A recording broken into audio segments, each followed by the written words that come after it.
大家好，这里是绿色健康频道。很久没讲过那种小清新、正能量的东西了。很多观众问我蓝星人能不能来一发？我说可以。那么今天呢，我们就来搞一搞电视信号劫持事件。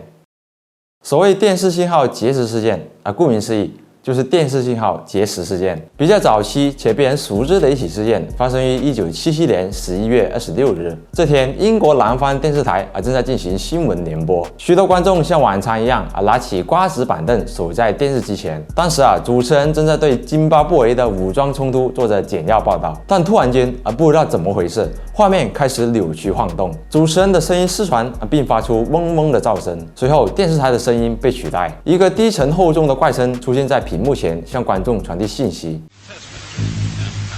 This is the voice of Allah, representative of the Ashtar Galactic Command, speaking to you.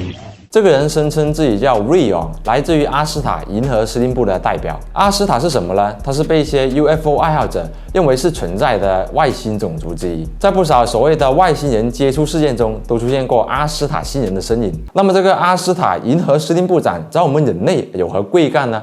是来给我们带来忠告的。他说，人类并不确定我们的存在，但我们一直是地球上的人类为兄弟姐妹，我们其实是同一个世界大家庭的家人们。当你们地球现在正面临着一些灾难，它将会威胁到你们，也威胁到我们共同的世界。这些威胁来自于你们统治者的邪恶力量，它将会摧毁和平。如果你们无法意识到它的可怕之处的话，你们将无法觉醒，无法进入新的纪元。很好，有星际小说那味了。然后他还说，人类必须废除一切邪恶的武器，这样人类才能进化到更高的阶段。他没说是什么，但应该指的是核武器、核弹之类的。同时，他透露地球上存在着许多他们的同伴，也就是阿斯塔星人，就隐藏在人类的身边，跟我们一起成长生活。是的，你身边的某个朋友可能不是人，而是阿斯塔星人，比如我，对吧？你怎么确定我是蓝星人呢？你怎么确定我是人呢？你怎么确定我是男人呢？他们时刻关注着我们，给予我们必要的协助。所以人类不要害怕，只要配合他们的指引，我们都有光明的未来。说完，这个阿斯塔星人的声音就断断续续的消失了，画面抖动减轻，并逐渐恢复正常。整个过程持续了大概6分钟左右。电视台的工作人员也没有掐断信号。电视机前的观众本来抱着吃瓜的心态看国际新闻，没想到现在升级成了星际新闻，而且吃瓜吃到家门口，突然间就要面临地球毁灭的灾难充满了问号。事发后，数百名观众向电视台打电话反映情况，欧美各国的报纸也对外星人入侵电视台做了报道。那么这是不是外星人的锅呢？其实没什么好说的，外星人事件的老套路了经典剧情，一眼定真，鉴定为假。随后电视台对此做了道歉，宣称这是某个双萝卜 bitch 搞的鬼。当时英国南方电视台使用的广播系统有点特殊，不是从固定电话上接收信号的，而是从怀特岛的一个发射器上接收信号，这使得信号容易受到干扰，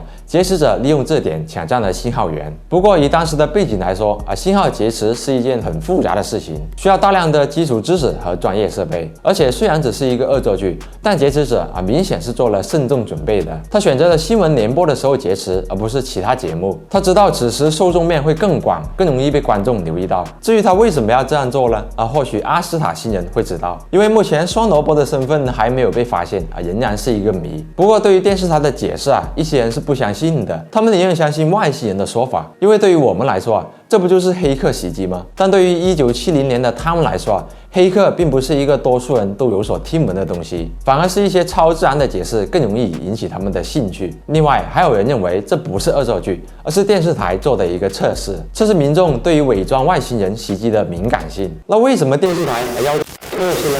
我的答案是：蓝星人，我好想跟你见面了，为了你，我今晚就不冲了，我以后都不冲了。蓝星人，你就是个鸡。说到电视劫持的恶作剧，就不得不提1987年双面麦斯劫持事件。什么叫电视劫持界的典范它就是事件发生于1987年11月22日晚上，美国芝加哥市的2个电视台连续被一个不明身份的面具男入侵了2次。第一次是在 WGN 电视台报道体育新闻的时候，当时主持人正在解说橄榄球比赛的精彩片段，然后突然间画面一黑声音什么的都中断了，大概黑了10秒之后屏幕上出现了一个戴着面具的男人，背景有一张波纹状的金属板在反复旋转。入侵者的这副打扮其实不是瞎搞的，而是英国在1985年的一部电影中虚构的人工智能角色，叫 Max Headroom 双面麦斯。该角色后来被用于担任一档音乐节目的主持人，当然说是人工智能角色，但以当时的技术水平根本没法实现。这个角色其实是一个演员穿着乳胶服装假扮的皮套人，你可以理解为最早期的虚拟偶像VTuber。在他主持的音乐节目中，他呈现的形式就是露出上半身的大头，还有戏剧生成的旋转背景条纹。这个入侵者的打扮相当于对他节目的模仿，或者说低成本 cosplay。在整个节食过程中面具男都在不停晃动，好像有在说话，但传出来的都是嘈杂的电流嗡嗡声完全听不清。持续了大概28秒左右，画面一黑节食中断了。后来调查得知，是电视台的工程师发现异常，调整了信号频率，切断了入侵信号。入侵发生后当时电视台的人怀疑是内部人员在搞事，开始在大楼内搜寻入侵者但是没找到。他们认为视频应该是入侵者事先录制好的，并且是有声音的，只是入侵者的节食没有完全成功音频信号丢失了。或许入侵者本人也意识到了这一点十分不爽，于是在2小时后，入侵者发动了第2波进攻，时间是晚上的11点20分目标改成了 WTTW 电视台。当时电视台正在播放电视剧《神秘博士》，接着画面一闪这个 B 又出现了。不同的是，这次是有声音的，但声音经过了处理，非常的魔性。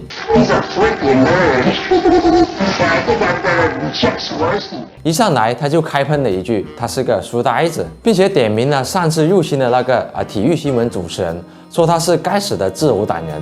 然后呢，他就开始了自己莫名其妙的整活表演，比如拿起一罐百事可乐，说着可口可乐的广告词，赶上潮流。当时双面麦斯是可口可乐的代言人，这也是在模仿他的广告，把一根不可描述之物戴在手上嘴上哼着小曲，还嘲讽之前入侵的 WGN 电视台，说他们是世界报纸上的书呆子。随后画面一切面具男嘴里含着那根不可描述之物，画面右边出现了一个女人，用苍蝇拍拍打他的屁股。面具男大喊：不，他们要来抓我了，让他停下来。不是很清楚在干嘛好像是在玩 SM。 然后画面就消失了，电视台恢复正常。此次的入侵持续了大概90秒左右，面具男表达的内容好像没有一个明确的主题，不是很清楚他想说什么目的是什么，似乎只是在恶搞嘲讽而已。由于当天电视台没有工程师在值班，这次的入侵没有被掐断。不过跟外星人信号结识不同的是，这次的事件没有引起太多的恐慌，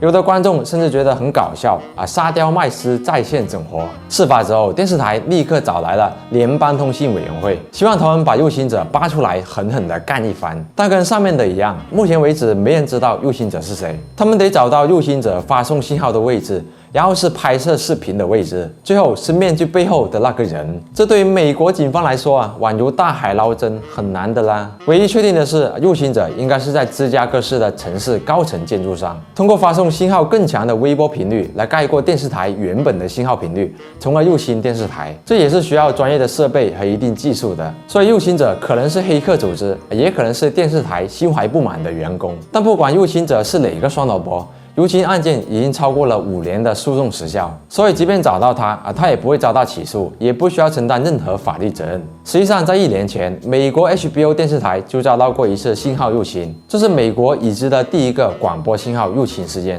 入侵者向观众展示了一段信息，内容是抗议 HBO 电视台每月13刀的卫星信号收费。只不过这次警方找到了入侵者，一名卫星技术员。也是从这件事开始，美国国会将信号入侵定为了重罪。但即便这样，一些恶作剧者或者黑客仍然会冒着被发现的风险干好事。比如2007年，美国新泽西州的一个迪士尼儿童频道突然被掐断，播放起了成人色情片内容，电视机前的小朋友提前接触到了登短廊的知识。还有2009年图森超级碗比赛的直播时，有人在其中抄了一段37秒的色情片内容。运动员肉体的碰撞和演员肉体的碰撞，让观众的情绪达到了高潮。类似的入侵事件在数字时代和互联网兴起后变得更加猖獗了，只不过你可能不再感到有多么的神秘和惊讶，毕竟黑客攻击已经成为了一个耳熟能详的词，渗透到网络世界的每个角落。或许下次就轮到你了，在你上课的时候往你手机里播放绿色健康小电影，让你体会社死的感觉就比如现在。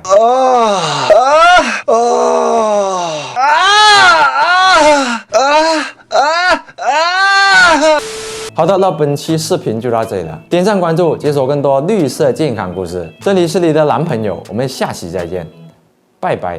听你那么说，你很有哦，开玩笑。